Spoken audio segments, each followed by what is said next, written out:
Welcome to hidden cook channel. நாம் இன்றைக்கி நல்ல காரசாரமான நண்டு கிரேவி எப்படி செய்யலான்னு பார்க்கலாமா? தேவையான இன்க்ரீடியன்ட்ஸ் எல்லாம் ஸ்க்ரீனில் இருக்குது, நோட் பண்ணிக்கோங்க. ஒரு கடாயில் தேவையான அளவு எண்ணெய் ஊற்றிக்கோங்க. எண்ணெய் சூடானதுக்கப்புறம் கட் பண்ணி வச்சுருந்த வெங்காயத்தை சேர்த்துக்கோங்க. வெங்காயம் நல்லா வதங்கினதுக்கப்புறம் அது கூட தக்காளியையும் சேர்த்து நல்லா மிக்ஸ் பண்ணிக்கோங்க. தேவையான அளவு கருவேப்பிலை சேர்த்துக்கோங்க. தக்காளி வெங்காயம் நல்லா வதங்குற வரைக்கும் வெயிட் பண்ணுங்கள். நல்லா வதங்கினதுக்கப்புறம் அது கூட இஞ்சி பூண்டு பேஸ்ட்டு சேர்த்து நல்லா மிக்ஸ் பண்ணிக்கோங்க. இஞ்சி பூண்டு பேஸ்ட்டு பச்சை ஸ்மெல்லு போகிற வரைக்கும் வெயிட் பண்ணுங்கள்.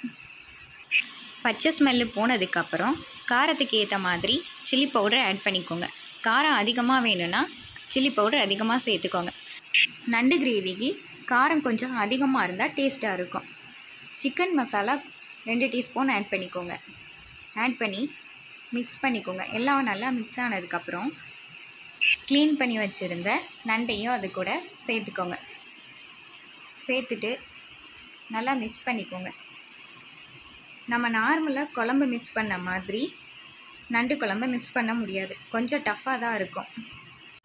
கிரேவிக்கு தேவையான அளவு தண்ணி ஊற்றிக்கோங்க. அதுக்கப்புறம் தேவையான அளவு உப்பும் சேர்த்துக்கோங்க. ஒரு 10 நிமிஷம் மூடி வச்சிங்கன்னா நண்டு கிரேவி ரெடி ஆகிரும். நண்டு கிரேவி சப்பாத்தி, இட்லி, தோசை எல்லாத்துக்கும் நல்ல காம்பினேஷனாக இருக்கும். இந்த வீடியோ உங்களுக்கு பிடிச்சிருந்துச்சுன்னா வீடியோவுக்கு லைக் பண்ணுங்கள், கமெண்ட் பண்ணுங்கள், ஷேர் பண்ணுங்கள்.